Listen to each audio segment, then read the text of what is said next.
కామారెడ్డి నియోజకవర్గం కాంగ్రెస్ పార్టీ కార్యాలయంలో Congress party senior నాయకులు పోసానిపేట్ మాజీ సర్పంచ్ గీరెడ్డి మహేందర్ రెడ్డి విలేకరుల సమావేశాన్ని నిర్వహించారు. ఈ సందర్భంగా మహేందర్ రెడ్డి మాట్లాడుతూ గత వారం రోజుల క్రితం నా పైన బీజేపీ పార్టీ కార్యకర్తలు దాడి చేయడం జరిగిందని, ఎందుకనగా అంతకు ముందు 2 రోజుల ముందు క్రితం ఎమ్మెల్యే రమణారెడ్డితో ఫోన్ లో మాట్లాడడం జరిగింది. కామారెడ్డిలో ఎందుకు ఇదంతా పంచాయతీ అని మాట్లాడుకుందాం అని చెప్పడం జరిగిందన్నారు. గతంలో మనం కాంగ్రెస్ ప్రభుత్వంలో కలిసి ఉన్నప్పుడు ఏ విధంగా ఉన్నామో అదే విధంగా కలిసి ఉన్నామని ఫోన్ చేయడం జరిగిందని, నాకు బీజేపీ పార్టీ కార్యకర్తలతో ప్రాణహాని ఉందని, నాకు రక్షణ కల్పించాలని తెలంగాణ రాష్ట్ర ప్రభుత్వాన్ని ప్రభుత్వ సలహాదారు షబ్బీర్ అలీని కోరుతున్నానని అన్నారు. ఈ కార్యక్రమంలో కాంగ్రెస్ పార్టీ పట్టణ అధ్యక్షులు పండ్లరాజు, గ్రంథాలయ చైర్మన్ చంద్రకాంత్ రెడ్డి, కామారెడ్డి మండల అధ్యక్షులు కూడెం శ్రీనివాస్ రెడ్డి, బిక్నూరు మండల అధ్యక్షులు భీమిరెడ్డి, ఎన్ఎస్యుఐ జిల్లా అధ్యక్షులు ఐరన్ సందీప్ తదితరులు పాల్గొన్నారు. నమస్కారం, హోలీ శుభాకాంక్షలు. గత వారం రోజుల క్రితం నాపై బీజేపీ కార్యకర్తలు దాడి చేయడం జరిగింది. అది ఎందుకనగా అంతకుముందు 2 రోజుల క్రితం రమణారెడ్డి ఎమ్మెల్యే గారితో మాట్లాడడం జరిగింది ఫోన్లో. అన్న, ఎందుకు ఇదంతా రమణ, మన కామారెడ్డి డెవలప్మెంట్ గురించి మాట్లాడదాం, ఈ పంట ఎందుకు, ఈ తిట్టుకున్నాడు కొట్టుకున్నాడు ఇవన్నీ ఎందుకు, గతంలో మనం ఏ విధంగా కాంగ్రెస్ పార్టీలో ఉన్నప్పుడు అన్నదమ్ములాగా ఏ విధంగానో ఆ విధంగా కామారెడ్డిని గంగా జమున తాయికి లెక్క డెవలప్మెంట్ చేయాలని మీ బీజేపీ ఫండ్ సెంట్రల్ తీసుకొచ్చి షబ్బీర్ సాబ్ ఏమో రాష్ట్ర ఫండ్ తీసుకొచ్చి కామారెడ్డి అభివృద్ధికి పాటుపడదామని మాట్లాడడం జరిగింది. దానికి నువ్వేమన్నా అంటే, నువ్వు ఒకసారి ఫోన్లో కాదు వచ్చి అది మాట్లాడితే బాగుంటుంది అంటే, తర్వాత శ్రీధర్ కూడా ఫోన్ చేయడం జరిగింది. శ్రీధర్ కూడా చెప్పడం జరిగింది. శ్రీధర్ కూడా ఒకసారి వస్తే బాగుంటుంది అన్నా, ఫోన్లో ఎందుకు ఆయన కూడా అన్నాడు. సరే అని నేను తప్పు పెడితే తప్పును ఏదో విధంగా తప్పుదోవ పెట్టించే ప్రయత్నం చేసిన కౌన్సిలర్ గారు, నూతన కౌన్సిలర్ గారు, కానీ అది వాళ్ళ విజ్ఞప్తిగా వదిలిపెడుతున్నారు. నేను దాడి చేసిన అని చెప్తున్నాను. మీ దానికి సాక్షులు కూడా ప్రెస్ సోదరులే, అక్కడ ప్రెస్ సోదరులు ఉన్నారు. నేను కారు తీసుకుపోయింది వాస్తవం, వాళ్ళ ఇంటి దగ్గర ఆపింది వాస్తవం. ఆపంగానే బీజేపీ కార్యకర్తలు ఒకటేసారి నా మీదకి దాడి చేయడానికి ప్రయత్నం చేస్తుంటే నా ఆత్మరక్షణ కోసం కాంగ్రెస్ పార్టీ జిందాబాద్, షబ్బీర్ అలీ జిందాబాద్ అన్న వల్ల పోలీసులు వచ్చి నన్ను తీసుకెళ్లడం జరిగింది. అక్కడే నా కారు అక్కడ ఉండడం వల్ల వాళ్ళు నా కారుపై పెట్రోల్ వచ్చి దంతం చేయడం జరిగింది. దానివల్ల ఒకవేళ నేను కారులో ఉంటే నాపై దాడి చేస్తున్నాము. కానీ మీరు నన్ను రమ్మనని చెప్తే నేను సరే అని వచ్చిన. నాకు ఈ గోలుపుట్టి రాజకీయాలు నాకు తెలియదు. నిజాయితీగా నేను చేసే రాజకీయం గత 40 సంవత్సరాలు కాంగ్రెస్ పార్టీలో నా వయసు ఎంత, నేను దాడి చేస్తా అంటే ఎవరైనా నమ్ముతారా? ప్రెస్ సోదరులు అక్కడ ఉన్నారు. నా దగ్గర ఆచారాలు ఉన్నాయా, నా దగ్గర కట్టెలు కర్రలు ఏమన్నా ఉన్నాయా, రాళ్ళు ఏమన్నా ఉన్నాయా చెప్పండి. నేను ఆయన విజ్ఞప్తిగా బయలుపెడుతున్నాను. రమణ విద్యార్థి గతంలో కాలేజ్ ఉద్యమం అప్పుడు వాళ్ళ ఫాదర్ మీదకి దాడి చేయడానికి విద్యార్థి సంఘాలు దాడి చేయడానికి పోతుంటే షబ్బీర్ అలీ మేమై వాళ్ళ ఫాదర్ రక్షణగా ఉన్నాం పెద్ద మనిషికి, అప్పటి సమితి ప్రెసిడెంట్ రాజిరెడ్డి గారికి.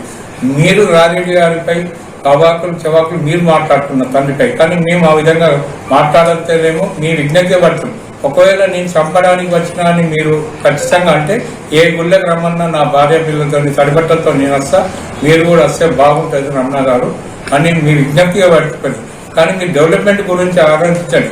ఇప్పుడు ఏమైందంటే బీజేపీ ఎమ్మెల్యే రమణారెడ్డి గారు డెవలప్మెంట్ చేస్తలేరు, ఒక మచ్చ ఆయన పై వస్తుంది. కాబట్టి దీన్ని తింపి ఏ విధంగా తిప్పాలని చెప్పి మాట్లాడదామని చెప్పి రమ్మంటే నేను నమ్మిపోవడం వల్ల ఇది ఉంటా దాడి చేసి నా మీదకి షబ్బీర్ అలీ గోలినట్టు కాంగ్రెస్ కార్యకర్తలు దౌర్జన్యానికి వచ్చినట్టు.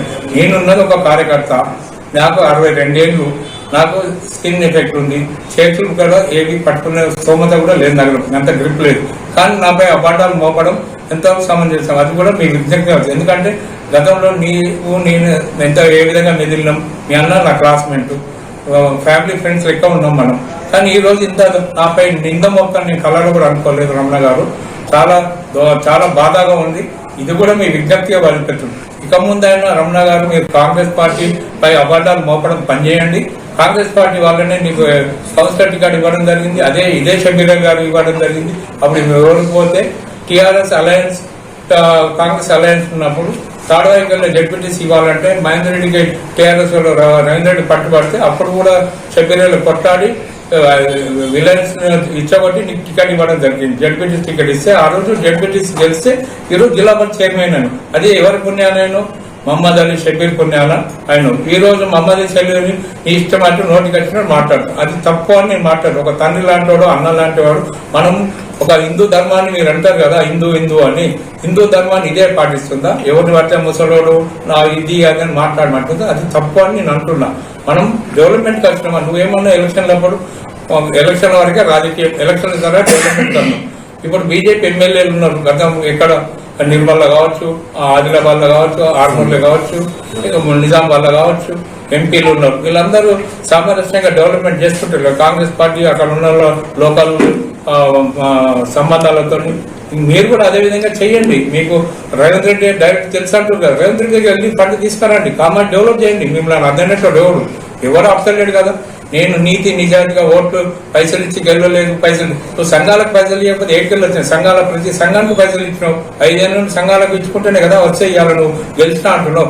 షబ్బీరెడ్డి ఓడిపోయింది. షబ్బీరెడ్డి ఇప్పుడు కూడా పైసలు పంచలేదు. షబ్బీరెడ్డి డెవలప్మెంట్ గురించి ఆలోచించి గెలిచినా గెలవకుండా కాంగ్రెస్ పార్టీ కట్టుబడి ఉన్న వ్యక్తి. కామారెడ్డి కర్నూలు మెదికులో వేసి కామారెడ్డి డెవలప్మెంట్ కోసం ఆలోచించాడు. ఓడిపోయినా కొందరు పారిపోతారు. నేను 2 సార్లు ఓడిపోయాను, 3 సార్లు ఓడిపోయాను, కానీ ఆ విధంగా పారిపోలేదు కదా. షబ్బీరెడ్డి కాంగ్రెస్ పార్టీ పట్టుకొని ఉన్నాడు, కాంగ్రెస్ పార్టీలోనే ఉన్నాడు, కామారెడ్డిలో ఉన్నాడు, కామారెడ్డిలో ఉంటాడు. హైకమాండ్ చెప్పడం వల్ల నిజామాబాద్ పోయింది. ఆ రోజు నిజామాబాద్ పోకపోతే షబ్బీరెడ్డి ఉంటుండన్నా, ఇక్కడ రేవంత్ రెడ్డి గెలుస్తుండే. అప్పుడు అది ఏమైతే తెలియకో. కానీ షబ్బీరెడ్డి మీద అబద్ధాలు మోపడం బంద్ చేయండి. నేను మీ అందరికీ విజ్ఞప్తి చేస్తున్నా.